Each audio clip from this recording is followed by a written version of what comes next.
Wake up, gamers, because you're listening to the Big Think Dimension with Dan and Bob Video Games. Bob, we've got a job. Good. KZ Excellent. Catchphrase. And Mr. Feel. Huh? What? Here on GigaBoots. You know, Bob, What's up? I think people who got a play date probably had more fun than me with the Steam Deck. Probably. That has like exclusive games and stuff. Do you know how it feels to be clowned on by a clown? That's how I feel right now. That's literally how I feel. The whole Playdate thing happened, and I just went, man, that sounds fun. I don't know. I didn't get it in there. Yeah, I keep getting freaked out because I'm watching the Pokemon Sun Moon anime, and one of the characters has a shirt which a Playdate is on his shirt. Wait, what? Like very plainly. What? It's a Game Boy looking thing with a crank on the side. I'm like, wait, did this come out before the Playdate was announced? Because the Sun Moon anime is pretty old now. Part of me is like, maybe it was a Game & Watch thing, but turned into a Game Boy, right? Like, I could see a Game & Watch having a crank. Possible. They did a lot of quirky Game & Watches. Man, that's weird. Yeah. That's really weird. You know what was also weird? What's that? The last week we watched that series made by, or the movie made by Gundam character designers in the era of, OG Universal Century Gundam. That's about Greek mythology. Yes. It's like our main character, Camille, blatantly. It could be anybody, but it's Camille, though. Yeah, we're calling him Arion. Sadly, this thing doesn't have a dub. By the way, the name of it is Arion, or Arion. Arion, for anyone who's interested. That dude's blatantly Camille.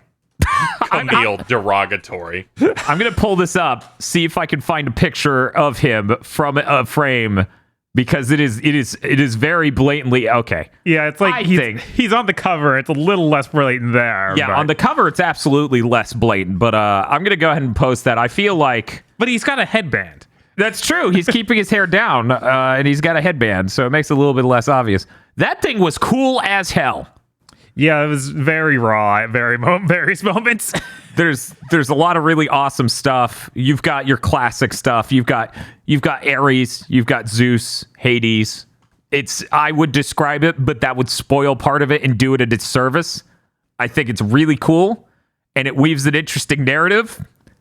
They get a ton done. Like, absolutely, like, so much happens in this. It's kind of crazy. Yeah, I know, which is why it's funny, because we just came from Char's Counterattack. And it feels like things get done in Char's Counterattack, but nowhere near this much. Yeah, I did. Char's Counterattack's like an into a series. This is like, let's do the whole series within 2 hours. Yeah, and it feels really awesome. There's tons of cool action scenes, like giant battle scenes, crazy monsters flying through the air. Absolutely stunning animation. This was 86, right? Yeah. Thereabout, yeah. Yeah, it was 86. It's really stunning, and I'm really sad that this didn't come over. Like, this absolutely should have come over at some point, and I would just like to point out this is on the table for Wii Boomers, because everyone should watch this. It's fucking raw as hell. Yeah, it's come over now. Discotech released it like last year. Right, but it was not picked up anywhere near release. Yeah, and it has no dub, because you were saying they lost the original audio tracks. Yeah, so that stuff is not feasible anymore, apparently. That's a real shame. They will not dub all of it on their own. Well, yeah, they don't have the sound effects and music separate, so they cannot. Yeah, because you would have to. Man. It would be like, okay, time to greenlight a movie budget for audio. Yes, and then people would just get mad. People would just get mad that it doesn't have Gundam sounds. There's a really good moment when which army was it that just started sending out rockets? Was it Zeus? You think it was Zeus's armory? Yeah. Yeah, Zeus's badass castle on fucking Olympus, his fortress. They start sending out rockets, and they literally fly out exactly like Gundam scatter rockets. I'm like, this is great. Also, you have characters that are clearly going to pilot the Psycho Gundam, but it wasn't invented yet.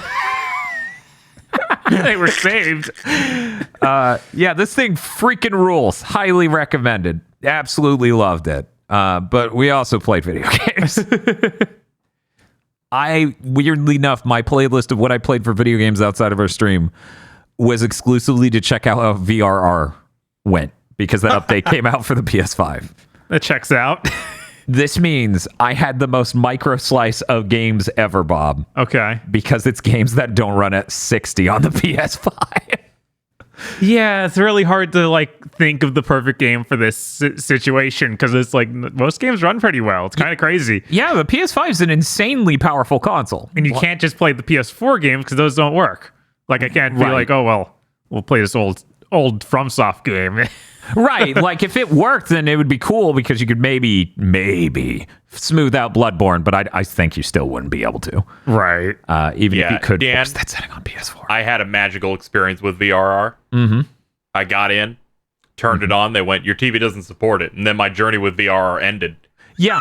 No, Yeah. it's a very new I feature on highly TV. recommend it. It's a very good feature. I think the cutoff date for the OLEDs was 3 or 4 years ago. Bob, do you remember what your OLED is? Is it a 9 or an 8? I do not remember. Yeah, I just know that mine's a 10. I think Bob's was a 9. I think the 9 is when they first adopted it. Monitors have been doing it longer. I think I'm exactly 1 year off. Yeah. Yeah, luckily that means it's been going for about 4 years now. So if you have a TV that's, high end in the last 4 years, then you have that feature. That's a really great feature. It made Elden Ring kind of smooth on the PS5 version. Wow. Yes. Right. Legit. It was really impressive. Like it really makes the difference. I absolutely would play it that way had I had that from the start. Unfortunately, my good characters are the PS4 version, so now I have to make the decision of do I upgrade them to PS5? Do I take my PS4 character over to the PS5 now that PS5 is safe? Right now that it PS5 has such a good face.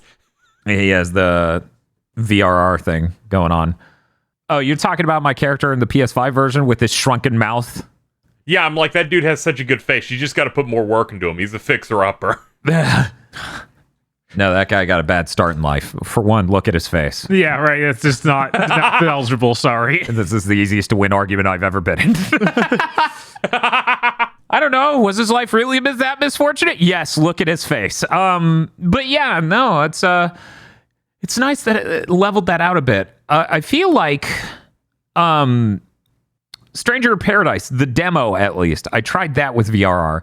It does make it smoother, but there are still hitches, which is kind of like if I used if we played Bloodstained, it would also have hitches. Right. Like Sometimes a game just gets coded in a way where it hitches when a thing happens.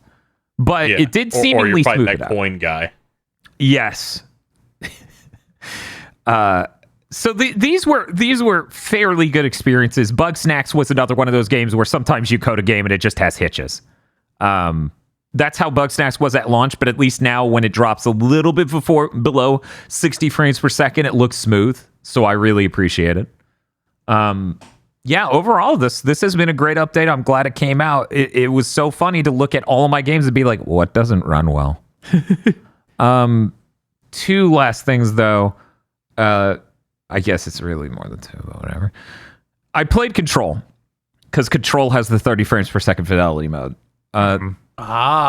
This doesn't uncap that frame rate, though. And it still doesn't look smooth in 30 frames per second. Yeah, it's just not possible. So I don't know, if they're ever gonna go back and add proper VRR support to uncap the frame rate for fidelity mode, because we know from Digital Foundry's tests using the photo, mode, which does uncap the frame rate, that it can run at above 30. Mm-hmm. And that helps a lot. For example, the best stuff to use VRR on is any Insomniac game, because they went back, and if you engage VRR, it literally will uncap the frame rate. So guys, Spider-Man Miles Morales and the original Marvel Spider-Man Remastered both run at 40 to 50 frames per second in fidelity mode, and it looks weirdly smooth for something that looks that amazing. Ratchet and Clank does the same thing. And then if you play the performance modes, it gets up Ratchet and Clank in the ray tracing mode is up at 80 and 90. Yeah, that's ludicrous. The performance ray tracing mode is 80 and 90. The normal performance mode is up at 100 sometimes. God, I hope that every single game implements this, of just release that cap. Yeah, just to completely. uncap it. Undo everything you just did because Digital Foundry told you to. Yeah, the caps are bad. Honestly, let's just go into that. Or at least, like, if VRR is detected, just uncap it, right? Yeah. Like, you don't need to default uncap the game, but put in a hook.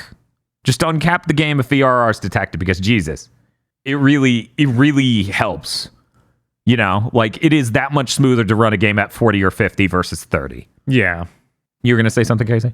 Oh, just watching you play through things in VRR, specifically Sony first-party titles, made me go, whoa, this looks insane and is running insane. I don't need to be reminded what the current standard is for how a game looks from Sony's first party. Yeah. Insomniac really makes it hard for everyone out here. Yeah, I was like, I don't think we got an update like that for Horizon. I might be wrong. No, I would like that. I would love to see that game played it yet. run. Exactly. Casey's like, time to open Horizon. What's that? A VRR update? Time to buy a new OLED. That just makes sense. Another reason for me to not play Horizon. All the best experience for my first playthrough of Horizon. He says buying a brand new OLED for. Now I can eat all these green beans. I'm ready for the best 7 I've ever seen. God, when I went and I bought Ghostwire Tokyo, at no point until yesterday that I realized I really did just buy that and forgot that I own Horizon. Yeah. It's truly gone. Yeah, I noticed. It was brutal, I believe is the phrasing. I need to go and use that new setting they've added on Horizon that always keeps it in home, so it's always on that home bar, because currently it's not there at all. Yeah, because it got buried. Yeah, that makes sense. You got buried from every little thing I wanted to try. Bob, what's up? Did you try the Devil May Cry 5? Yeah, I actually played a good chunk of that. And the 120 hertz thing? Yeah. Pretty good? Yeah, no, it's really smooth. Like, it's hard to tell like how much smoother it is than it used to be, though, because I'm like, I don't remember really seeing this micro stutters that badly, but now I'm definitely not seeing them. Yeah, and that's the thing. I feel like when you're up past 90 frames per second, right? Because that game usually holds like that 90 to 100 sort of range. Yeah, when you're up there, it's kind of hard to notice the difference, but it really is just the difference between something that's mastered well and something that's literally immaculate, right? Like it without the VRR was smooth. Right. Like it had a little bit of stutters, but it was so high frame rate, low frame time, right? That it really hardly mattered. But this looks immaculate. Like seeing these Insomniac games run at 90 to 100 with the display synced to the output is unreal. I did boot up Legendary Dark Knight mode, where it just spawns way too many enemies. Yeah, I was actually going to suggest that last night. What? Oh my god! Yeah, even that was like, well, this seems like insane. Handling pretty well. Jesus, that's intense. I did not expect that. Yeah, there's still a few little moments you can notice it, but it's not like devastating. But yeah, that's it for VRR games. I do want to say I really enjoyed Control, but then got sad because I'm like, what if they added the VRR update? I mean, those guys have been on top of like updating that game for various tech things when those things happen. Yeah, that's true. It's a front runner in various technologies. Right. I mean, the PS5 version is that thing where it's like incredibly small. Like they reduced the size so much. Yeah, they knocked down the file size. Didn't they do something for HDR? Or was there some other? No, it was ray tracing. Yeah, weirdly enough, I think that game is just an SDR game, but it has ray tracing. Okay. Because they have a lot of visuals that are pure white. Right. And that doesn't land as well in HDR. No. I think that's what's up. And I want to be blinded. Yeah, of course. You can make the whole screen blind me, right? Awesome. Let's do it. That game is awesome. I don't enjoy aiming. Yeah, it could definitely feel better, but I like there's enough cool stuff going on. You get enough different powers where I was like, it's okay. It's fine for that. It's okay. Yeah, I can tolerate how it feels at 60. I still don't think it feels good at 60. I am sitting here looking forward to the next time I get an NVIDIA GPU, because then I can buy a game like this on PC, in theory anyway. I say in theory because, that would be buying a AAA game at launch that's pushing a lot of tech on PC, when I work on my PC, so that's risky. Yeah, it's not something that really works out. Don't want to have the Doom Eternal situation where it broke all my production software. Yeah. Oh God. Yeah, that's why I haven't done that since. And then people tell you PC gaming is fine. Yeah, if you use your PC just for gaming and you try really hard, absolutely. Absolutely. It can be really great. I love G-Sync. You know, you don't have to patch your PC games to get G-Sync. It just works. Wait, that's a Mac thing. I can't say that about. I'm buying a Mac. But yeah, aside from that, I don't recall. We did a bunch of PS1 retro roulettes. We did, and now we like want to play through all these PS1 RPGs, and it's dangerous. Oh yeah, no, that was fucked up. And then feels like I'm playing through Xenogears, and I'm like, no. Phil just tweets, I'm fucking Dan's wife, and I'm like, no. We ended that stream, and I was like, man, I would really love to do a playthrough of Xenogears. And Spiff says it'll only take 40 hours. That's all. Just a small 40-hour stream. He's beaten the game 10 times and he's already doing the practice run. That dude, that is his top 3 games is Final Fantasy VII, Xenogears, and I can't remember the third one because it wasn't those two. He's like Phil that one time. He's building a survival guide. That's only 15 hours of loading. That's okay. We'll be playing on the PS1 Mr. Core, pushing it to the absolute limit. That would actually probably help a lot. Yeah, the load times on the PS1 Mr. Core are insane. Even when you don't have it set to increase read speed or seek time, it just seems like the bandwidth is faster. The loading is faster. Based on me using ODEs over the years and also using real discs, you know? Like, we got into battles so fast in so many of those JRPGs. That Mr. Core is stunningly competent for something that's still labeled unstable and beta. Yes. Oh, God, we played Beyond the Beyond. That game is so bad. I was hoping to stay positive, but okay. Hey, kids, gather around. Let me tell you the story about being an early PS1 owner. Me and my brother, we really like JRPGs. We literally had every Final Fantasy since 1 that came out in the States. So when we go over to the PS1, and Final Fantasy VII, as I recall, is not out yet. We need a JRPG. So we get Beyond the Beyond. For anyone who doesn't know, that's made by Camelot. So imagine all the good vibes of a Camelot game. You know, it's like Golden Sun. Pretty cool. Yeah. You know, it's like the Shining series, because I'm pretty sure that's also them. When people want to express, they wiggle. This is the monkey's paw worst fucking Camelot game I've ever played. Oh no! And I remember liking it as a kid, and I'm worried I'm conflating it with some other JRPG from my youth. I mean, it's so generic. It could easily, like, the imagery of it could have been plastered onto something else and you wouldn't know. Critically, this game got slammed because they said exactly what Bob just said. Imagine saying that an RPG is incredibly generic that early on in the life of the genre. Yeah, that's insane.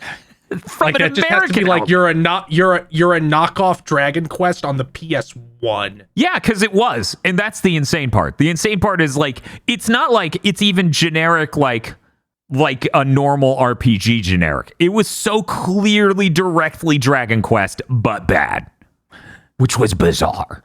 Because around the same time we got Lufia 2, which is amazing, and it's on the SNES, and it looks better than Beyond the Beyond.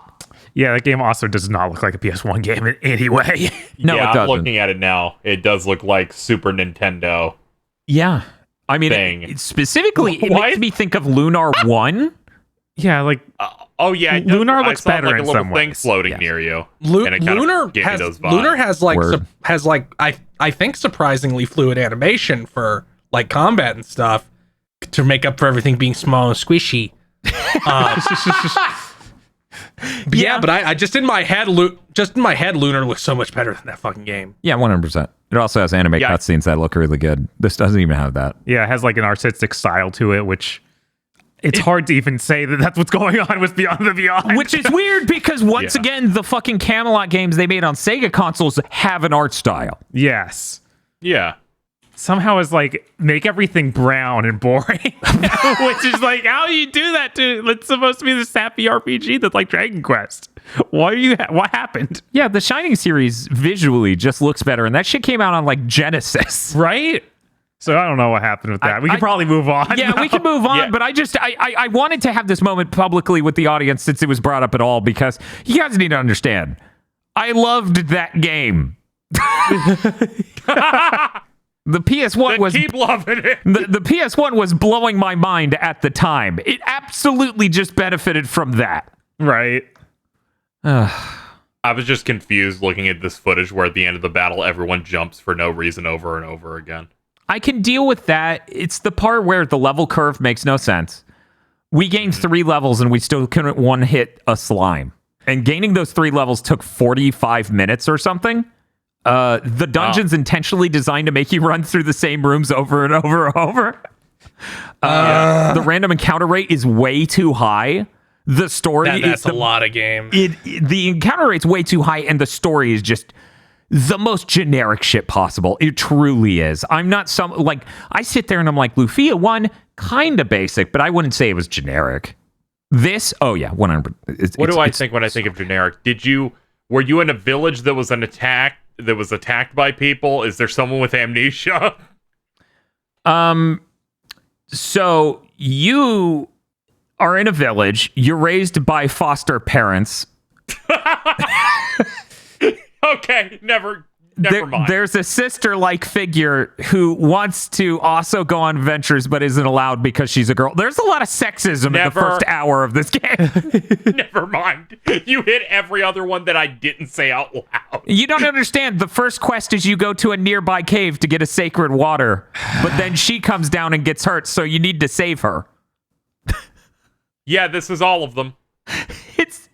It's truly awful how generic this is. It really got critically slammed at the time, which makes sense. It deserves it. Yeah, it really deserves it. I'm thinking about it. The generic things that I mentioned to you are just all of the opening minutes of Star Ocean 5.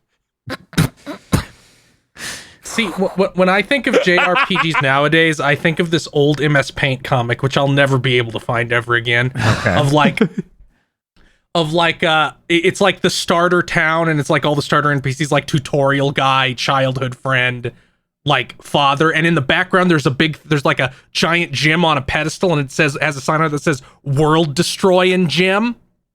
And it's like, protagonist, I need you to go to the cave outside of town for 1 hour.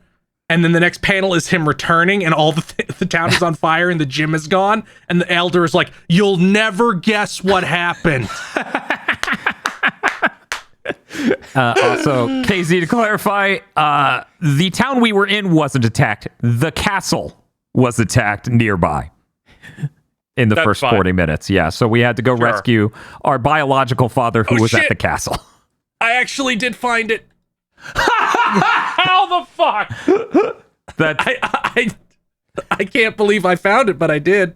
Sadly, it's too big for anybody to ever put into a thumbnail. To put into it. Oh my god. Oh my god. World conquering gem. Okay, I thought you were saying gym. Me too. I was very confused. It's like, man, that gym just fucking wrecked everything. Oh my god. Yeah, no, that's that feels less generic than this, because at least it was a gem that did it. Instead, it's Enemy Kingdom. Yeah, I don't know. I'm gonna be honest, I'm never playing Beyond the Beyond again. It just made me sad. Sorry. It made me sad that it was that mediocre. Yeah, we get it a lot of time too. Like you said, like 40 minutes. It was like, oh no, we God. played it an hour. Yeah. yeah, and just nothing would happen. Everything was intensely slow, and it was all generic. Yeah, and almost every complaint we had about it, I later looked up how it was critically received, and everyone had the same complaints. So it's not even like this is this late on in RPGs, we've evolved past. No. Even at the time, they're like, this encounter rate's way too high, the level curve's ridiculous. They have, we should explain the most mind-boggling mechanic. You don't get to choose who you attack, you get to choose what type of enemy you attack. You don't get to choose the special crossover moves, it randomly happens. And also your crits randomly happen. By level 4, we had enough MP to cast a spell once. Yeah, you got that. We got that spell at level 2. We didn't get enough MP to cast it more than once through that whole hour, which is insane. And we have one party member, and everything takes more than one hit to kill. Yeah. Yeah, I don't like when things happen randomly necessarily in a turn-based RPG for like your tools. I don't like not being able to target a single enemy and make me focus that guy to take down one enemy. Yeah, I've seen that mechanic in other RPGs, but it's never good. Like, you want to be able to select the enemy, not the enemy type. It's like, oh, there are 2 goblins and 1 slime. Well, I'm going to attack one of these 2 goblins. I'm not sure which. That's up to the computer. Yeah, it's terrible. It's genuinely rotten. Such a shame. But yeah, any JRPG where you don't get more than 1 party member for an hour is really bad. Yeah. But aside from that, I think that's all I played. Bob, did you play anything else? We did finish up the Pokemon Days Gen 2. Oh, that's true. That's important. But other than that, I played Samurai Bringer. What is Samurai? It's a indie game which launched like last week on PlayStation, Switch, and PC. It's a roguelike with a top-down perspective where it's an action RPG sort of thing where it's real-time hack and slash. But the whole thing is 3D, but has this filter that makes it look like pixelated art, which is pretty neat looking. Unfortunately, these randomly generated levels you go to are just giant battlefields with almost no like level design to them other than there's this many enemies here. So you just kill the enemies in this huge field and then move on to the next area. But what makes it interesting, what kind of keeps me invested in it is each enemy has a chance of dropping a scroll with there's an ability. And these abilities can be combined in interesting ways. Like, okay, you can make a 3-hit combo by having 3 different kinds of attacks, but also you could just shove multiple different kinds of like special abilities into one attack. Like, okay, this ability picked up is make your weapon bigger. And you can have that on anything. So it's like, okay, well, for this part of the combo, the weapon's going to get big. Or the weapon's going to shoot an energy slash. Okay. Or there were some really weird things. Like there's also a dash you can get, and you can mix that with the attack. So that becomes like a dashing attack or a jumping attack if you get a jump. And there's just a ton of different like little things to get, and you can assign to like every face button in R2. So you have a bunch of different options for how you build your character. And the abilities you actually get to keep between wipes. Like if you die, it's a roguelike, so you go back to the beginning. But you get to keep those and readjust them. And the thing you don't get to keep are each like general you kill can drop a piece of armor. And you equip that, and they give you a special thing like, oh, this one gives you more HP, or this one gives you poison resist. Or if you equip it instead of as an armor, you can equip it as a weapon, and it becomes a sword, a spear, or various other things. And those have actually different attacks you do. So there's a ton of customization as far as that goes. And the story is kind of a goofy little thing where you're playing as Susanoo, who's been cast down to Earth and now is trying to kill the Orochi. So you're going through these giant stages of killing dudes and eventually unlocking a portal that gets you closer to Orochi. It's pretty neat, but it's only $10 at least, so this isn't like a huge investment. Like if this were any more than $10, I'd be like, no, never buy it. What did you buy this on? PlayStation. It's on PS4 and Switch and stuff. Okay. It could really use some better music. Like it's got some really, really kind of bad music. Gotcha. Say the name again for anyone who missed the beginning, because that happens a lot. Right. It's a Samurai Bringer. That's it? That's it. Okay. Yeah. With the first 2 words being that I expect more words. Fair. Samurai Bringer, colon. Susanoo versus the Orochi. It's brought over by Playism, so there's a trailer with that guy who does the voices for Inti Creates games, and it's terrible. So what you're saying is the voice I just did was better. Yes, but it was the same genre of voice, but better. But yeah, you can watch that, and it goes through all the mechanics. Great, thank you, Bob. The other thing I played was I caught up on Genshin stuff. I finished going through all the stuff in that latest like event they did, which is just way too many dialogues and whatnot. Like, it took a ton of time to unlock it and then to play it. And then I do the survey, and it's like, oh, did you use this feature we made for Quick Start? We get to skip all that stuff and just play the event. I was like, I had no idea that I existed. didn't know that existed. Like, why is that here in the survey and not when I boot the game? No, I don't want to do 3 random character campaigns I don't care about to unlock this. I'm sorry for both of you. But some of the stuff in there was neat.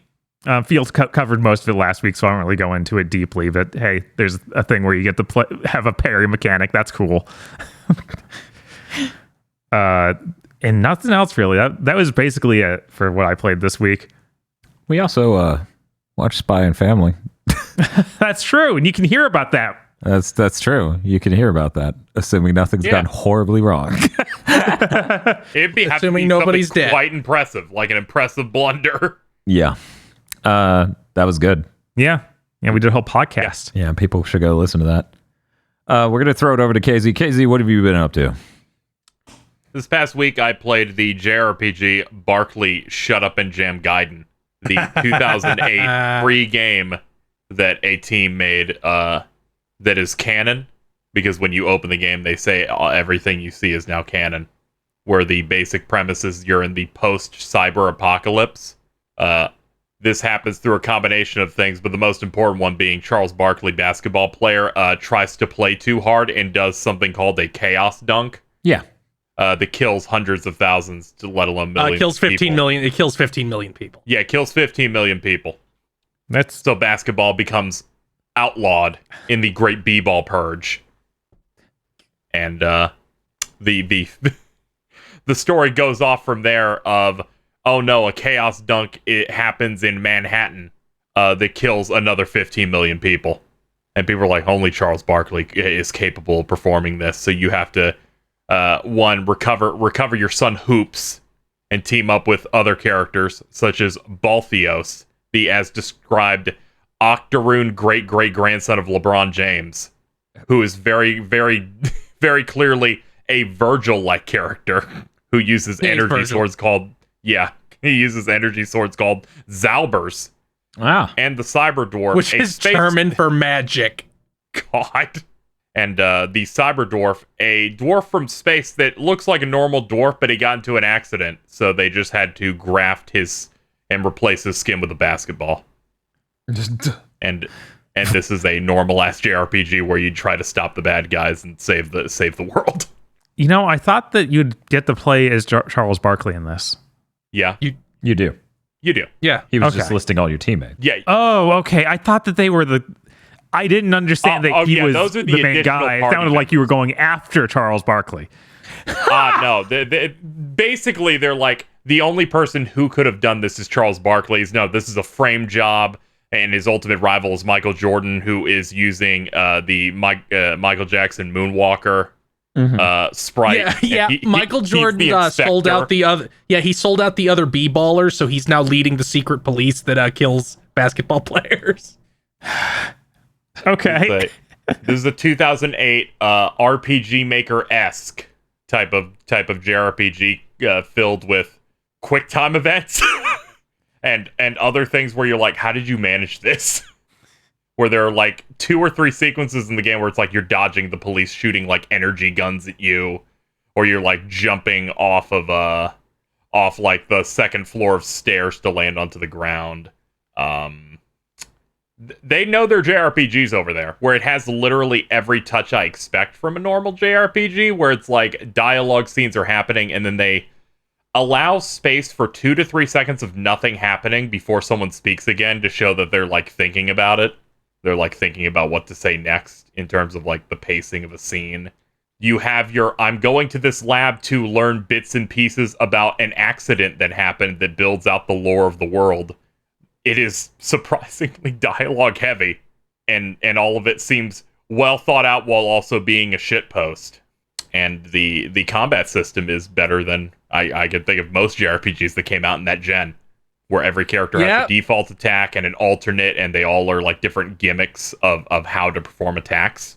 Like Balthios has what is transparently cross-slash from FF7, where it's like each piece of this letter that's being written out in symbols, it'll turn red and you press the button as each one hits to extend a combo, or you have to hit up and left as Charles Barkley to do a proper jump shot attack as one of your basics.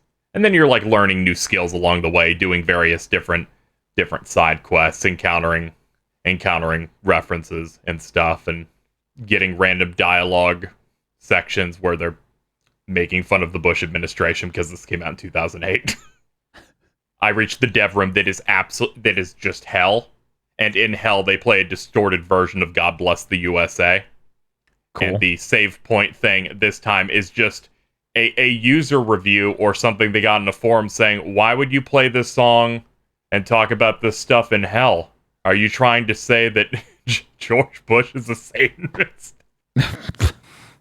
And I'm like, that's apparently what we get. The one thing I missed in this entire game was you go up to a grave or something, or there's something that allows you to unlock a cutscene with Vampire Mr. 3000. This is based on the comedy baseball movie starring Bernie Mac, but he's a vampire. The game in general is hilarious. It's maybe about 5 or 6 hours long. It was longer for us because we were voicing every single character, so we could get through the various important moments like the dating sim segment, the Coliseum segment, and all of the other crazy stuff they do. But yeah, this is really good. I highly recommend people check it out because it's free. You can just go onto their website, in which they say, please use the Mediafire link so that our hosting doesn't get too expensive. Because the site's been up for like 15 years. When you try to open it, they do that thing where like a splash screen appears to tell you like what third-party middleware is used, and it just says DirectX 10 and just shows an NBA 2K shot of Shaq. Where I'm like, is this real? Yeah, I really enjoyed my time, and I thought going back to it 14 years later would be a lot more problematic. Turns out it was mostly okay. Except there's some stuff that didn't age so great. Yeah. Certain outdated terms you would say for someone who's shorter than an average person. But aside from that, relatively all right. People say it's one of the best streams I've ever done. I could tell because I felt physically exhausted and sick afterward immediately. Well, it did become a real-time fan dub at one point.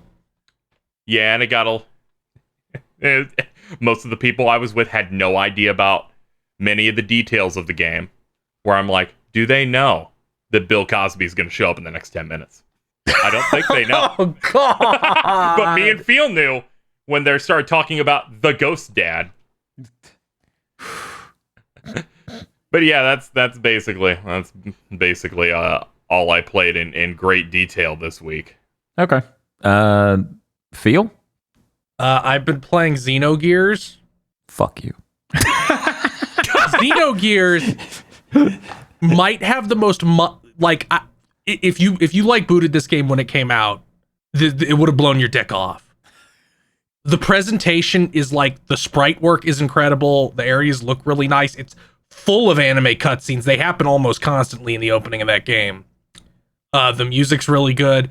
That game maybe has more loading than any other game I've ever played ever. You hit the button for the menu and it hitches because it has to load the menu. Changing areas takes kind of a long time. Going into battle takes kind of a long time. Just curious, how are you playing this on the PSTV? I am playing this on the PSTV, but I also tested it on a Duck Station. Okay. And which is like very, very close to hardware accurate. Yeah. It's like, wow, this is slow. Yeah, I wasn't trying to blame your setup. I was just trying to think if he playing it on the Mister. The last time I tried to play this was, I think, 2007. Okay. And the platform I was playing it on died at the time, and it was a backup. It wasn't like a real disc. So I'm like, guess I'm never finishing Xenogears. Oh. But with Xenoblade Chronicles 3 coming out, and the main character of that game looking like Faye and Ellie's child, and even having design elements from Ellie's costume in his costume, I'm like, I better play this fucking game. Yeah. Fair.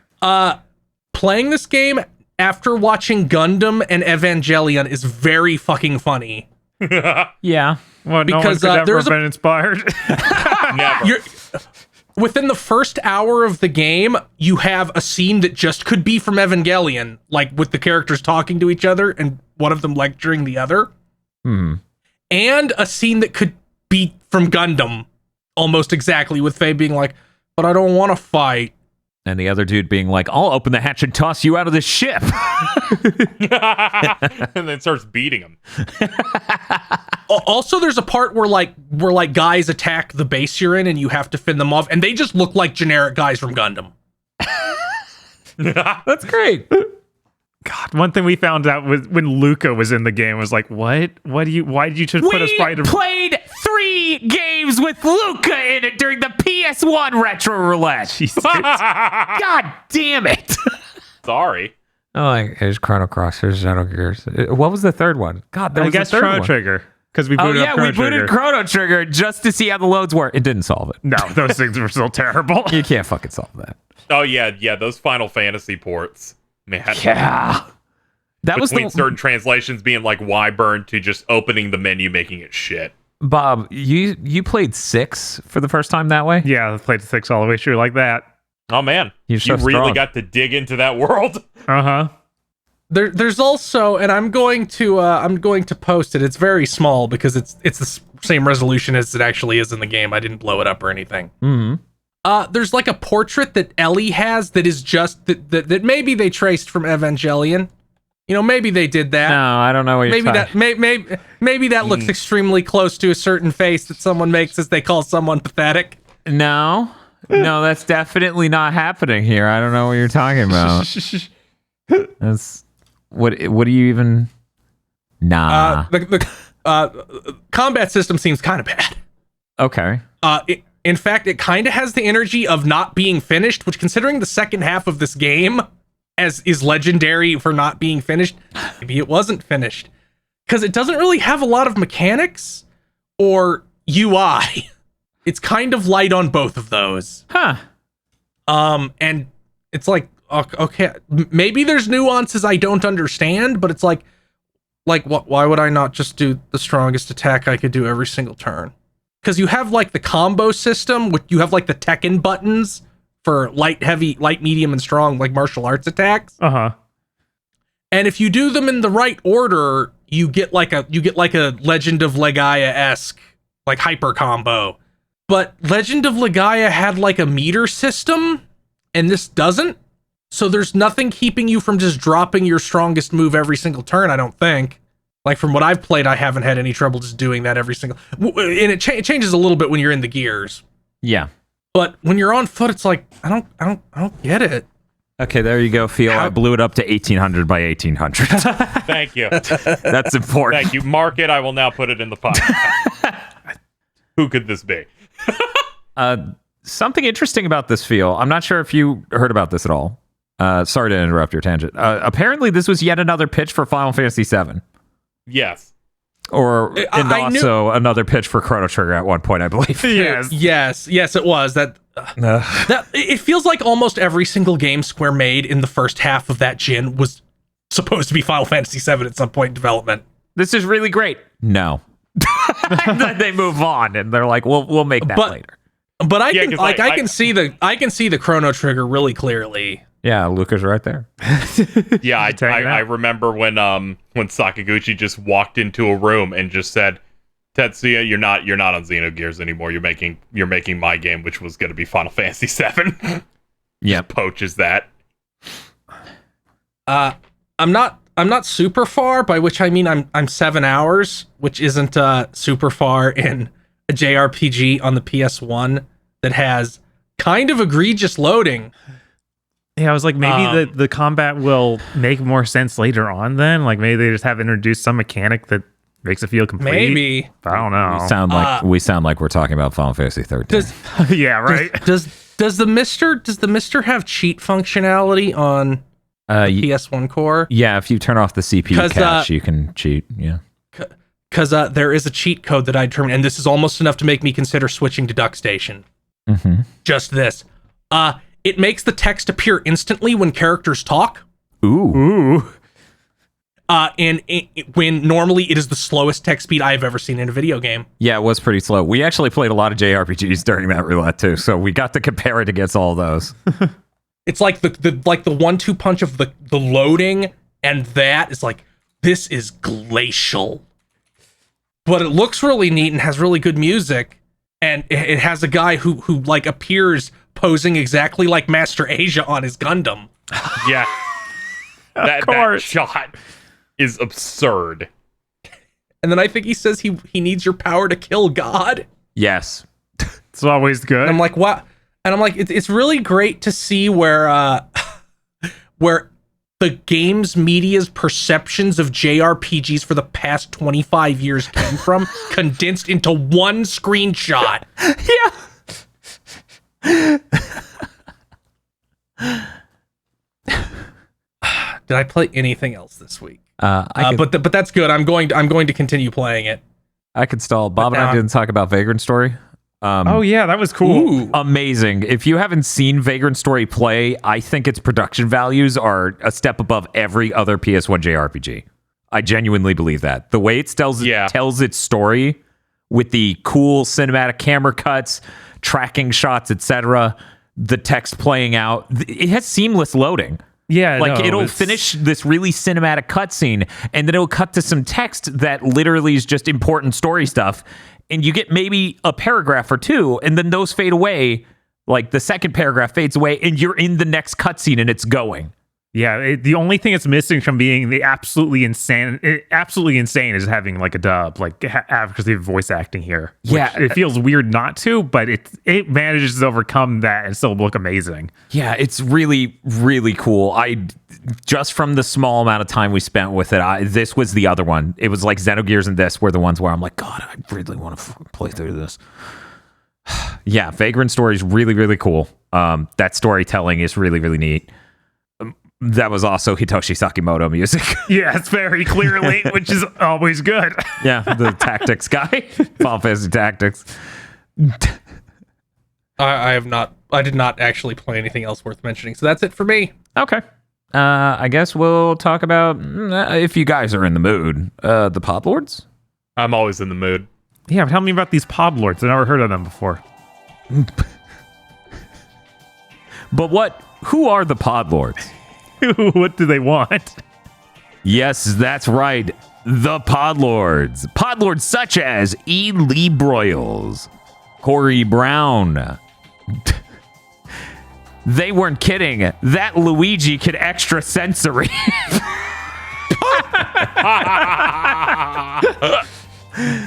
Red Blaze 27. A miserable little pile of Juicer Frost. Suzu Shiro. Emperor Zero. Shibuya Gato. An unedited picture of Bobby Kotick? Just think of fat bastard with with his head grafted on. Yeah. Rado and the Forest Messenger are now friends. That's awesome. I like your squirrel buddy. 101 Shades of Wonderful remastered. WTF, Spider-Man. Whenever I ask for a Pokemon that I know Bob will get wrong, he just defaults to dragon-like Pokemon. You're trying to trick me. You asked for a thing I didn't know. Of course it's a dragon. Because they hide them. And it's like, that's a trick, Bob. Gen 2 hides every Pokemon. Mr. Flintstone, what are you doing? I'm a Pod Lord. I'm supporting the GigaBoots podcast network. Yabba dabba dabba. Thank you, Pod Lord. Yes. Thank you, Pod Lord. DFW 3K. Muckbun. Leave Gene Karya to me. Kristen. Tonberry's really feeling it. His hair's so luxurious. Yeah. Let's go. Raidoku Zanoha and Nocturne Figma pre-order waiting room. He returns, and he is big. Kyle Bjork. Maddie Moe. The Lord Fuckpod. So much mileage. Iron Aggro. Blig de Blue. Schlig des Poo. Front-facing character of the week. Ultra Instinct. I'm gonna murder this name. Louis Soir. Louis Soir. Yeah, Louis Soir Lavalier. Yeah, Lavalier. There we go. What is this guy in Chaos Legion? Yes. BN12. Monster Hunter. Ryzen and Raiden. Subjecting your fans to a whole month of honeymooners and Flintstones. That's yabba dabba domestic abuse. Not domestic. That's the problem we take issue with. Yes. By God, it's Yuji Naka. He's cashing in to be the top story of the week. Oh, here he comes. They hit the Pentagon. Hit the fucking Pentagon. You wish to fix housing crisis in your favorite MMO, yeah? No worries, my friend. I have just the solution. Bark. Barksky. Cooper Tank. It looks like you're a landlord. Would you like help with that? Good God, that is a hideous creature. Not all landlords are hideous. Apple Gothic is now finally caught up with all podcasts. His podcast is called Horus, right? Oh. What the fuck am I looking at? What the fuck am I looking at, Podlord? Uh-oh. Yo, what's up, Ziggy? Oh, that's of course. that is Zero the Escape. horrific creature 03 from Virtue's Last Reward, except in that game it looks like a rabbit, like a cartoon rabbit, but Yeah. it's a rabbit talking to you on a screen. They made a costume for it for whatever fucking thing that is actually shaped like in this weird game that I've never heard of until they did these costumes. Yeah. Ugh. So they just made it look like pissed off Popico. Yeah. Yes. I can't handle this because Sigma, that's the name of the character on the left, looks like some bro-y villain from a Disney Channel cartoon. Now, Yes. I'm really laughing at Fee, the character on the right, who is an annoying Redditor in the actual game, just having like Velma glasses. Yeah, lots going on here that I'm not here for. Drive Typecam. Mitzi. Indigo Sykes. NFT avatars are now mandatory. Oh no. Okay, I'm gonna eat the $250 minting fee, and I'll mint everybody pictures of Italian Elon Musk. Okay, it's better than moving to Mastodon.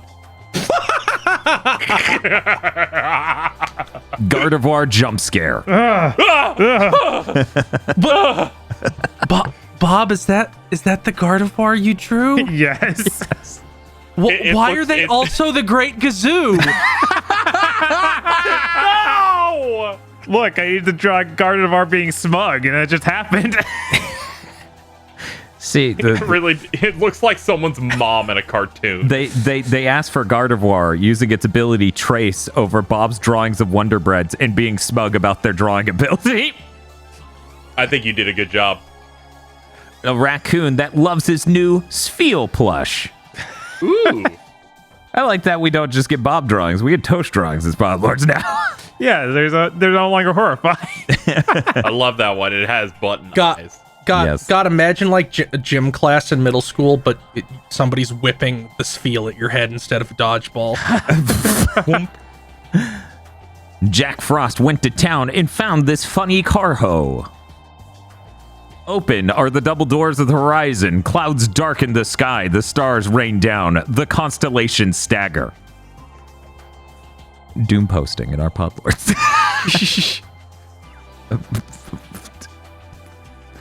What if there were two Podlords on the moon and one of them killed the other with a rock? Wouldn't that be fucked up?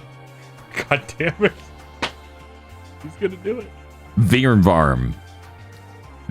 Fuck the haters. The new Batman movie is amazing. He just like me. For real. For real. Riddler reaction. 8th Generation Heroes featuring Ghost of 7 Genmen. My name's Charles Barkley. I'm one of the last B-ball stars alive. That part is voice acted. The Super Mim. Lane's World 25. I'm a podlord. I'm crowdfunding. God. Saralina. What's a libertarian? Basically a conservative with a bong. Wise words brought to you by this podlord's favorite match 3 game. Okay. That's not true. You forgot the part where they're pedophiles. And a Ceregios learning to use GIMP. Thank you very much to our podlords.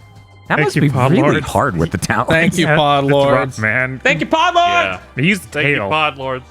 And if you'd like to become a podlord, you can go to our Patreon at patreon.com/gbpodcast. For as little as $5 a month, you get access to many benefits, such as early access to Chugging Bleach, our Bleach review podcast. We'll review all of Bleach. We just finished the Bound arc. We're the only human beings in history to have ever done that. But if you want to see the very last part of the Bound arc now, you actually have to give us $5 for that early access.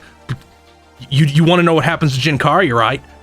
Extended armchair dev pitches and gamer premonitions when those shows force us to leave ideas on the cutting room floor, and a patron exclusive show, 1 per month, where you get to vote on what good or bad thing we have to watch and talk about. That's patreon.com/gbpodcast. And if you don't have any money, it always helps us if you tell your friends. And if you don't have any friends, you can learn how to use GIMP, and that'll impress them so much that you'll make some friends. That's patreon.com/gbpodcast. Wow, how'd you do that with your talent? That is true. Typical podcast followers always have their fingers covered in bugles. It's really rough. Could you imagine they're doing the fingers in the bugles thing? Yes. We're gonna do something weird. What's that? We're gonna get Bob's bullet out quick. Go, Bob. They announced the Xbox/Bethesda Games showcase for June 12th at 10 a.m. Pacific time. So that's their E3 show for anyone who can't put figures out. Cool. Now we know. That's cool.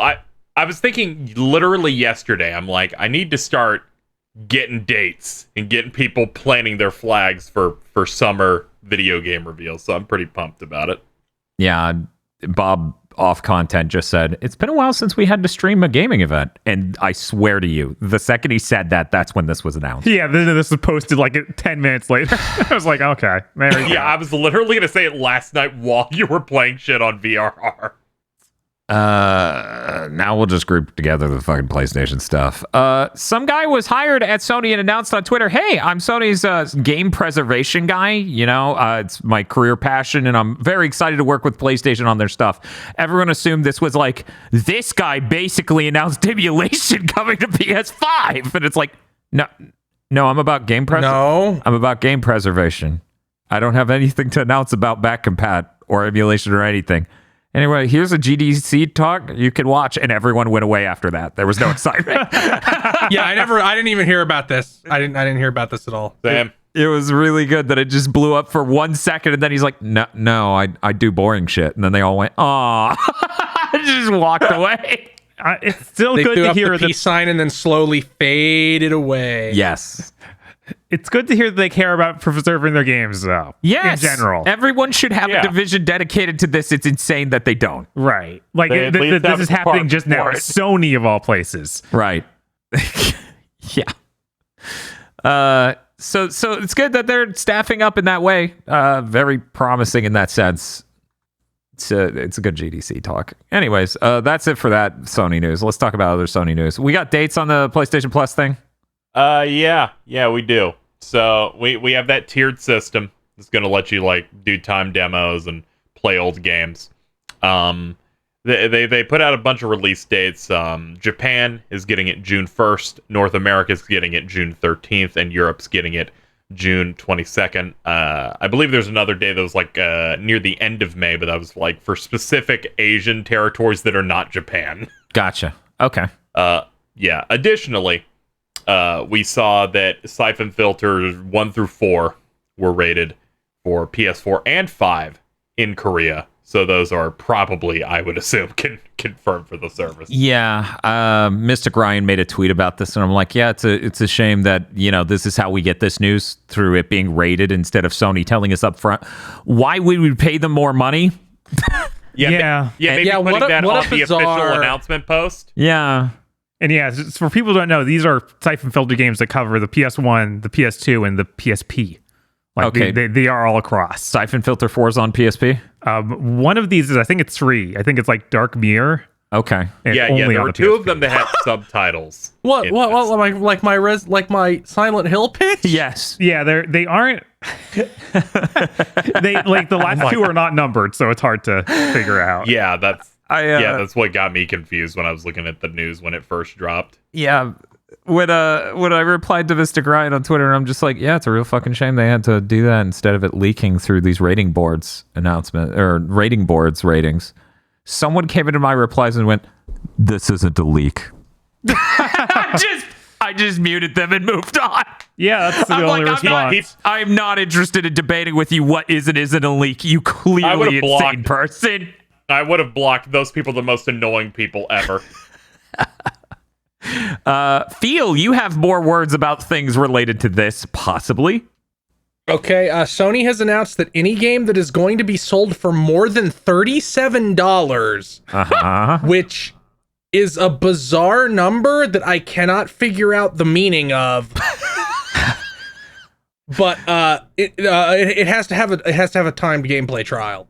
I think I know the system they came to this conclusion with, Bob. Yeah. I think they were looking at a bunch of numbers, and Jim Ryan looks at 37 and he goes, $37, oh boy.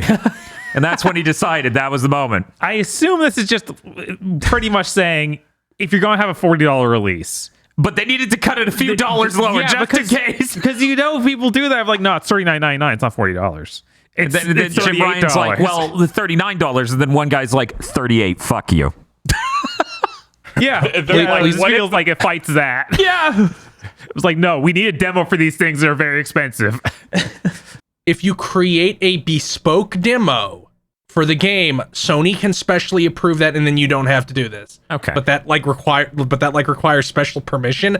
This is for their fucking subscription service, because the fucking timed gameplay demos was a feature of the highest tier. Right, which is crazy, but Which is like, it's one of those things where it's like, well, I guess letting everybody try the game for a little bit is a good, but why? But being attached to a subscription service is just crazy. I guess it's like the idea is those people who are on that subscription service have the money.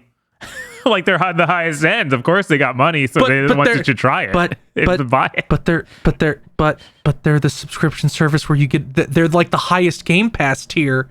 I know. I think Sony's going to quickly learn. They're going to quickly learn that maybe not. Also, Tekken 2, Ridge Racer 2, and Mr. Driller has appeared in the PlayStation Network backend. Actually, that is Ridge Racers 2. Ooh. Which is the PSP one that never came out in the US. Oh, that's way better. God, yes, Ridge Racers 2 is really good. Ridge Racer 2, I think that's actually called Ridge Racer Revolution. But I'm not entirely sure. Anyways, that's very exciting. Ridge Racers 2 should have come out in this territory and just didn't. For anyone who doesn't know, Ridge Racers is the Japanese and European titles for Ridge Racer on the PSP, which those games are composites of every Ridge Racer game, so you get the best courses, the best soundtracks, and all these cars. So, hell yeah, bring it. I think that's it for Sony news. We're good, right? Yes. Okay, we'll just continue with Feel news then. Okay, Ubisoft's on fire. We knew this, but it seems like they're banking on it being sold now. This is a really great stage in capitalism we're living through. Yeah, right. This is really funny given how desperate they were to not be sold for the entire last gen. Yeah. They're apparently people who are looking into them are private equity groups like Blackstone. So it isn't like we don't, as far as we know, Phil has not run to Satya his door right now and be like, I need another check. I need another check. Yeah, but maybe they like Ubisoft has not been doing the job that Activision has of trying to revitalize their IPs for a second to remind everyone they still have really important IPs. Yeah, they just did the crashing into the ground part. Yeah. Instead, Ubisoft has just crashed into the ground. They showed us one bad trailer of a Prince of Persia and then went away. You know, we were talking about it last year, I think. I think it was just barely last year, but maybe it was this year, Feel, where you were like, corporations stopped knowing how to actually provide new value decades ago. And now the newest value that a corporation can hold for itself is literally not making anything so it can sell itself. How fucking bizarre is that? The stage we're at. Yeah. Real quick. How funny would it be the Activision one fails, but somehow a Ubisoft one goes through? That's a lot less. Yeah, it is. It would be a lot less. So I could see it happening. But the big thing isn't just that they're on fire. It's also that the Guillermo fan. Guillermo? Yeah, you said that way closer than Satya and Nadella. So, none of the next generation want to be at this company, and they've all left. So there's nobody. There's nobody to take over. So it looks like they're just gonna get sold to somebody. Like I'm sure that they'll get sold to some private equity firm or to Microsoft, and fall apart even more and never produce anything anybody cares about ever again. Cool. I love this hobby. It's all right. Hey, it's not. This is the opposite of 7th gen, where the side of the industry I don't care about is just burning to the ground, and the side I do care about mostly fine. Yeah, a lot of companies I care about are thriving. Housemarque is owned by Sony, and that's probably the best thing for them they could have had going for them ever. So, weirdly Finally, enough, the IV drip. Yeah, they have the lifeline for now. And, you know, Capcom's knocking it out of the park with the fucking Resident Evil stuff. And hopefully soon Street Fighter. We'll see. Hopefully. The Mario movie has been delayed to spring 2023. Also, the entire plot leaked on Reddit, and Nintendo then confirmed it by DMCing that post. Cool. It's just like the Sonic movie. Great. I entirely missed that. I was just still blacking out over the tweet of, "This is Miyamoto." The most old meet me in the barnyard. Yes. It's funny because it leaked at first, right? And I saw a number of people going, "It's not real if it doesn't get DMCA'd." And then a few hours passed, and I guess it did. Yeah, that's rough. Oh man. No shit, it got delayed. We haven't seen a single fucking thing for that movie, and it's April, right? It's May when this goes up. I always assumed this was a next year movie. I was surprised when it was like, no, I was supposed to be this year. I'm like, Nintendo can't be so psychotic as to completely buck the trend of how Hollywood marketing works. Can they? Bet they can. Have been sure of nothing as sure as I am that the first time we'll see a trailer for that movie is in a Nintendo Direct. Yeah, probably. And I bet watch that be the only time we ever see a trailer for. Oh no. Somehow the highest grossing movie ever made. People walked in, they're like, cool. We literally didn't know what it was. The Modern Warfare 2 logo has been revealed. It's dumb. I mean, the logo looks fine. I don't know. Yeah, it's got the 2 in there. They did it. They got the job done. The first time I saw it was someone just edited the Roman numeral 2 to be the Twin Towers. That's the only context I have. God. For the logo. Yeah, you know that part. You know that joke in South Park where the episode with Jared from Subway before he goes at it as a pedophile. And he's like, I lost so much weight because of AIDS, and he meant like assistance. Yeah. And then the kids cause a bunch of misconceptions at the end. They're like, no, we meant assistance. And the adults are like, we never would have thought this was funny 5 years ago. That means it finally happened. And they pull down the sheet around the giant gold sign that says AIDS is now finally funny. I did not know about this. Yep. Oh, you didn't know. You did not know. I knew about the concept for the episode, but not the conclusion. Jesus Christ. I feel like it really feels like that stupid fucking video about turning red, not addressing 9/11 has done that to 9/11. It was like watching this happen in real life in front of you as time went on. Yeah, where someone had to. I'm like, what are you talking about? 9/11 and a Pixar movie? What happened? Well, see, here's the thing. You have to keep in mind. One of these attacked patriotism in America itself. The other one was the victim of AIDS. So one of these gets a much faster turnaround on when is it funny and acceptable to the vast majority of people. But I don't know. This is speculation. I don't know what people's tastes and lines are on this shit. I'm going to be honest, though. I have dyslexia. I looked at the fucking Modern Warfare logo and I went, Neverwinter? my brain turned the M into an N. I can see it. I just thought of this old edit of the cover of Halo Wars. Yeah, that's about 8 hours into a Halo 3 LAN party. Let's see. No More Heroes 3 non-Switch editions launch October 8th. Thank God. No. Thank God. Great. Got a nice solid date. Ace Combat 7 Skies Unknown announced Top Gun Maverick collaboration DLC. We don't know what it is. I hope it's homoerotic like the movie. Well, The first Top Gun movie, anyway. I have no idea if Top Gun Maverick is. right. I'm scared the Top Gun Maverick will forget what the only good part that was of the original. Which had nothing to do with flying the planes. Oh, 100%. They're going to forget completely. I know, right? It sucks. No, this entire thing is Tom Cruise bragging, and he's like, "I spent so much time actually learning to fly and teaching other people to fly for the movie." Oh. I do like this is feels equivalent of Toys Galaxy. Is it canon? Will it be gay? Will it be gay with Mr. Feel? Now, Sony announced a bunch more horrible movies that are all going to bomb. Oh. They announced a Kraven the Hunter movie. That's a Spider-Man villain. Yeah. Yeah. I've heard of that one at least. They announced a Madam Web movie. You might know who that is if you watched the Spider-Man cartoon in the 90s, because she was a big part of that. Yeah. They announced an El Muerto movie. Who's El Muerto? I don't know. I think that was a bad guy in an episode of Mega 64 Season 1. Yeah, he is a Spider-Man villain from 2 issues in 2006. He has never appeared before or since. I got really concerned at first when you said Sony movie in this, where I was like, is it going to be the wrestler dude from Jackie Chan Adventures? That would be so much better. Right? Like, dude from 2 issues of a comic book in 2006. That means nothing, literally.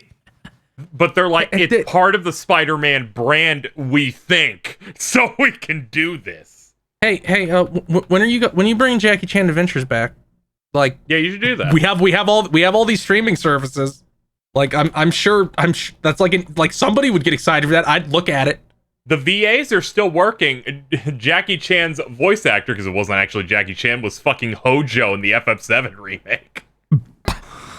So they're clearly getting some work done. Yeah, just make it later. You can do that. It'd be neat. So this I'm only talking about for cruel reasons. Okay. Monochrome Medium, which is a new game in the Utawarerumo Underwater Ray Romano. series. Yeah, everybody knows. There we go. It's getting a simultaneous worldwide release on PC on September 8th, Japan and America. Hey, Falcom and Nippon Ichi Software of America, what the fuck? Look, What the fuck? they It's can't. just What the getting really fuck? sad at this point. They can't step how to the that. fuck did Viz get this? Everybody knows the Utawari Ramono guys is like there's the Chads. They have so much money. They just can't be compared to. No, you can't live up to those expectations. That's all my news. That's I just wanted to be. I'm going to do this every time some unbelievably small thing is like, yeah, day and date. It's like that's like expecting me to look as fit as all the fitness guys I follow on YouTube with their meal prep who are like 5'4" and they have to diet for half a day in order to get skinny again. And I hate all of them. It's just unfair. You can't hold me to that bar. We now move to KZ. Do the good shit last. Oh, of course. Yeah. All right, we'll go bottom up. Sounds great. Ubisoft announces Project Q. This is a team-based arena game. This is not a battle royale. This is just some game. That's it. Bob, Yeah. have you ever thought, I bet Ubisoft could make a good hero shooter? No, I don't think Ubisoft can make good anything at this point.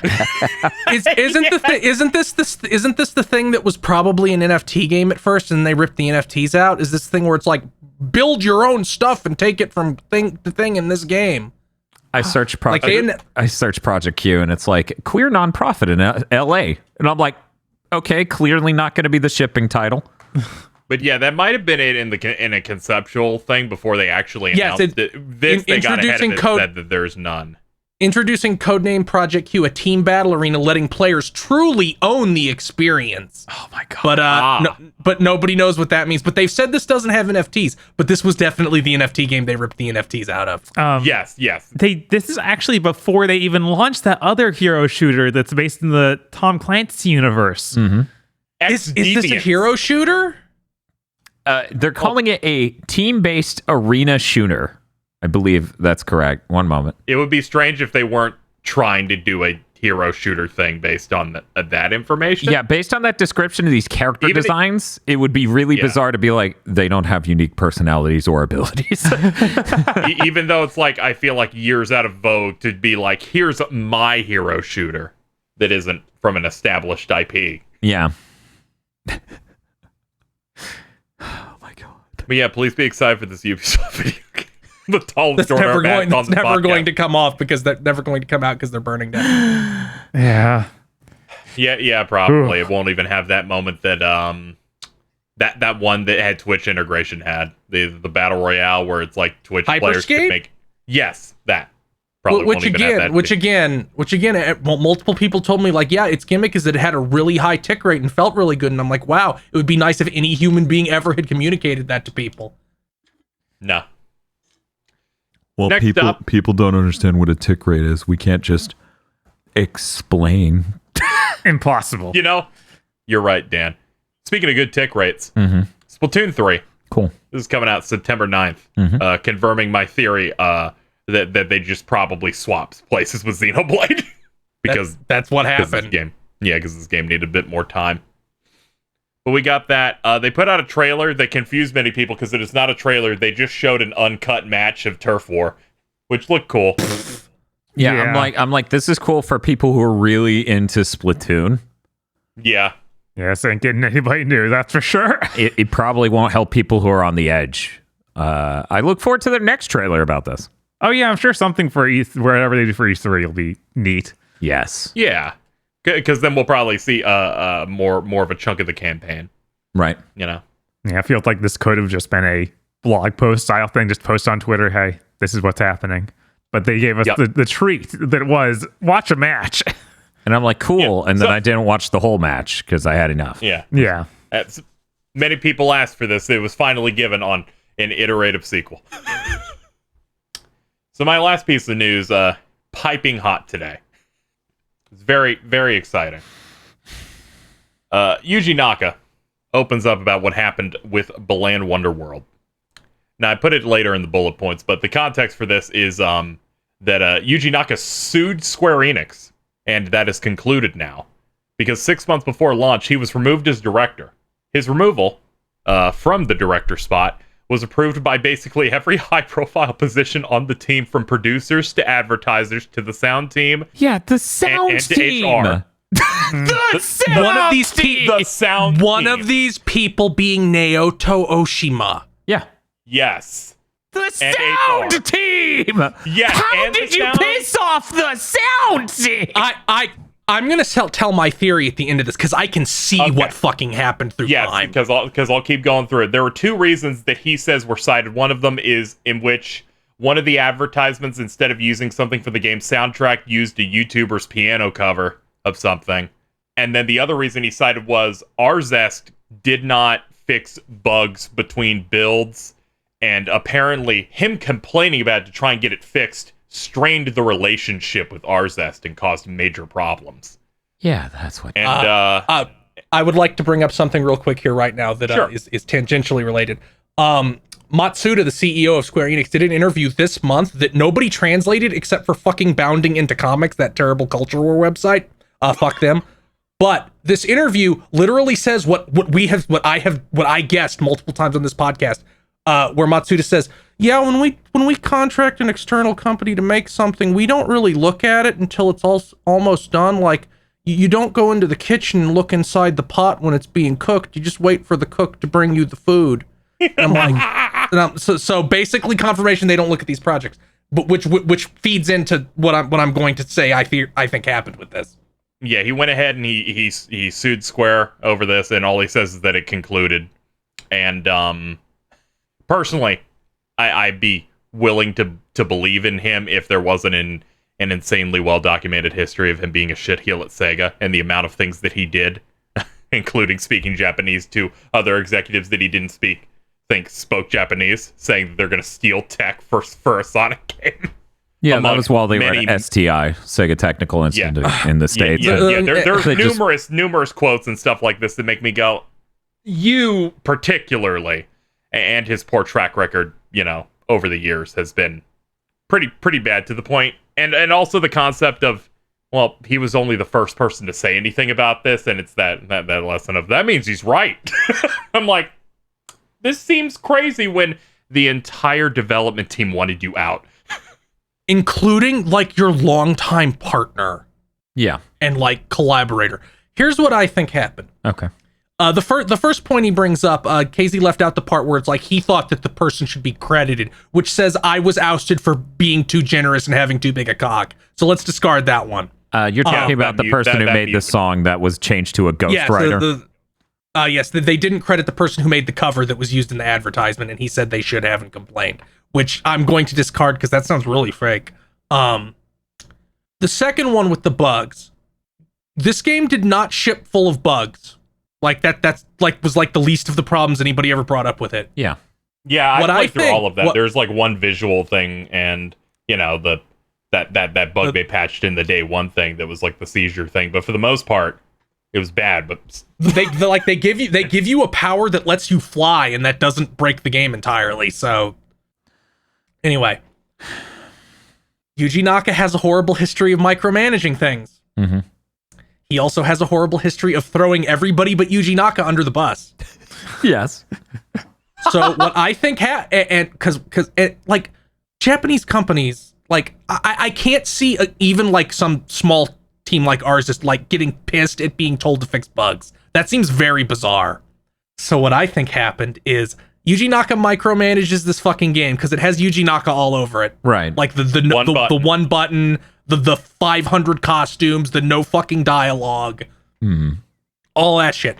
Square Enix comes in let's say 8 months before they intended to ship, because he got removed 6 months before release. They look at it and say, this seems really bad. Yuji Naka immediately tries to throw Arzus under the bus, and they know all the decisions were him. Mm-hmm. And that just turns, because he turned Naoto Oshima against him. Yeah, that's impressive. Yeah, he struck out with him to make these teams when they left Sega, right? Like, it just comes off to me as like, he must have been so fucking offensive to these people. Like, he must have literally said, no, it's all their fault, all this bad stuff. I tried not to tell them this was all a bad idea. It's all just bugs. They need to fix it. And then they're like, can we get fucking rid of this guy? That's my version of events based on the information we have. I think because of the rant about the sound team, we may have not clearly conveyed. And also HR. Oh, yeah, I was trying to get HR out. Again, every high-profile position on the team approved the removal from his own tweet. He said in court documents, as you can see here, these are the people that approved it. Producers, advertisers, sound team, human resources.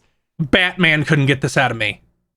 Yeah, that just seems way too incriminating in this thing, and then he spends like another half, because he does this on a Twitter thread, both in Japanese and English, just talking about, I've always cared about working to the very last second. When we were making Sonic, before you would die if you had like one ring. We made a change to it at the last second to make the game better. That's not what we were allowed to do for Bland Wonderworld.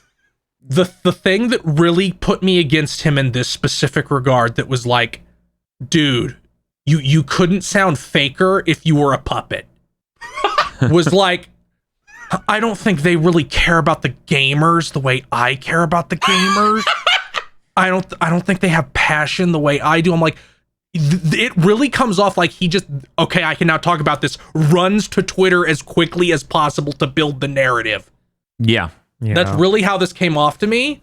And like, and he still, he told us basically nothing, because he can't actually give us documents.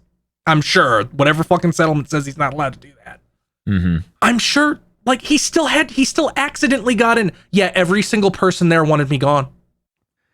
Yeah, this is insanely incriminating. I'm just, Bob. Yeah, what's up? When are we going to go play the Bland Wonder World theme of the firefighter with heroic aspirations as I Joker dance on some stairs, having known Yuji Naka sucked this whole time? Yeah, it's such a good win for you, and I'm really happy for you in general. Thank you. Because you got to win, and you also didn't get to play it. I was thinking just yesterday, I was watching some YouTuber's video that does like Dark Souls like challenge runs, and they do custom music. And I'm like, what is this bopping big band track that I'm Bland fucking the one song in there that I like, despite Dan convincing me that it's a Chips Ahoy commercial jingle. Okay, so it wasn't the one that is literally stolen from Ghostbusters, the movie. No, this is the one where you just yelled 1,000 chips delicious while Belan's fighting fucking Lance in the alternate dimension. This is really good. It's the only positive I have out of that whole game, where I'm like, that's all right, alongside like some designs. But good lord, I was not ready for like this thread, and I was like, I'm with them at first because I just woke up, and I'm like, oh, this sounds. Wait a minute. What? It seems like this is all your fault, because you saying everyone approved you leaving is the same thing as what's his name? Eiji Inafune, where it's like no one said bye to me. No one tried to stop me. Yeah, except that this is even worse. Yes. Honestly, I said this on Twitter. I didn't know that one of the Sega executives who said Peter Moore was lying about how Sega is perceived was Yuji Naka. Yeah. Like I am now putting him like at equal to or below Keiji Inafune. Yeah. There were a lot of people who went up in Sega's organization in the early days who are just kind of shitty people. And I don't mean like, oh, they're sex pests. They're just really bad at their job and also incredibly full of themselves making overreaching decisions. And abusive. Yeah. Yeah, in the professional sense, not the personal sense. Right, not the marital or domestic sense, yeah. Right. Yeah, I was watching this like video that was outlining Sonic's roughest years in the aughts as they were trying to get things handled, and it was just going into what the teams were, what they were doing, and every time they went to Yuji Naka, I started turning to stone of like, this is what he was doing right now. Yeah, it sure was. Which was basically fucking over every other team that wasn't Sonic team. Yeah, so I think the thing where they're like, we want to make a Sonic game on the Saturn. We want to use the Knights engine, and Yuji Naka shit his pants and was like, if you give them the Knights engine, I'll quit. Yeah. I wonder why we didn't get a Sonic game on the fucking Saturn. What a mystery. It's just such a fucking mystery. It's really great that he destroyed Sega of America, the Sega Technical Institute. It's really great that Yuji Naka did all these fucking things. What an asshole. I got to learn through this video that it was so fucked up over there. For more than half of Sonic Heroes levels were made by one guy, because the second guy was just out sick from due to intense crunch. I think the two main things to come out of this is everyone can now just stop giving me guff anytime I say it's obvious Yuji Naka sucks. But two. Those third-party Square Enix things need more oversight. Yeah, that definitely really highlights that of like, no, it was 6 months out. You had to kick out the director because he was so bad, and then you launched it anyway? That doesn't look good for you. You should cancel this. It's blatantly obvious between this and that interview that Square Enix's process on these external projects is, okay, we'll see you in however long, let's say 3 years. We'll see you in 3 years. They come back, it's on fire. Wow, that's bad. And then they push it out the door. Yeah, they're like, oh, it got launched, though. They're like, oh, wow, that's really bad. And then they just unload a shotgun into it multiple times and kick it out the door. Right? And I'm like, thank you for this awful thing. I guess I'll make a stream goal for it. I want to know who took over for Yuji after he left. At Sega? Yeah. No. Not Sega. On Belan. On Belan? For these 6 months. Some poor soul at Arzest. If there's some hero over there trying to make that game into a game. Nauta is probably spending the last 6 to 8 months of development just seething. That he's like, oh my God. Yeah, I didn't put it in the thing of the people who approved the removal was also acting director also approved it and pressed the button to open the airlock. I know, right?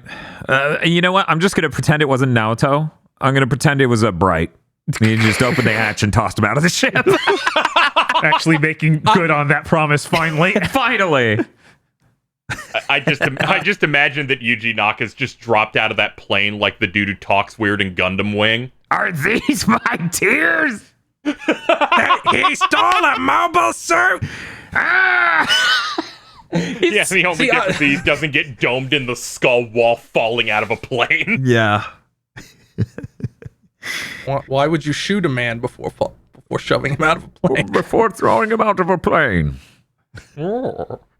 Time to go mobile. God, could you imagine a Gundam character dubbed like that? I feel like we should get that at some point because there's so many genres. One of them should sound like that. That's Marquis just like, and you think that gives you power over me?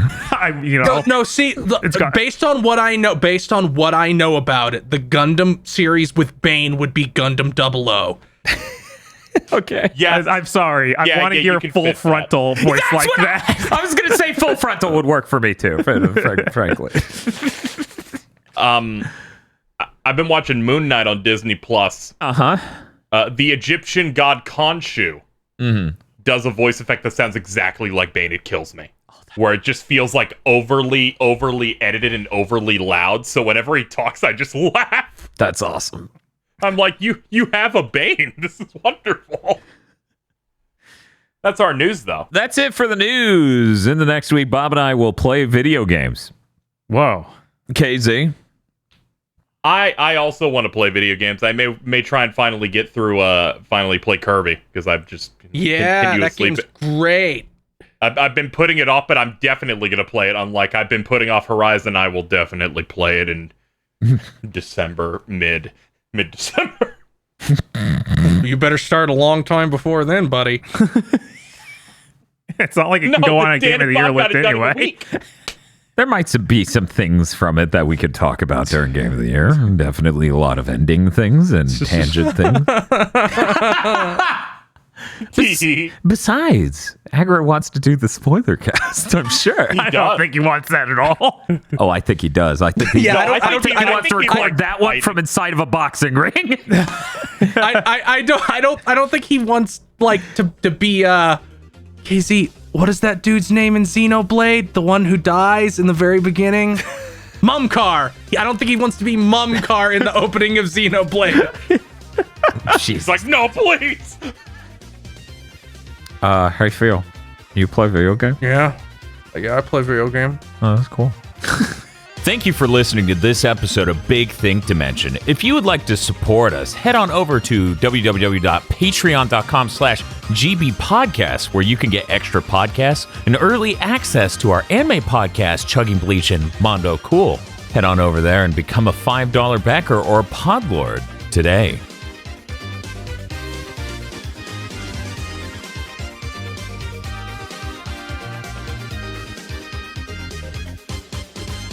This month's GigaBoots videos were brought to you by the continued support of our executive producers, such as Esme, E. Lee Broyles, Star Falcon, Spaceman Spiff, Red Blaze 27, Brendan O'Sullivan, Burning Pepsi Man, Adam Admar, Cooper Tank, and Virmvarm. Thank you very much to our executive producers, and also these gamers. If you want to support GigaBoots so we can continue the content crunch, then head on over to patreon.com/GigaBoots today.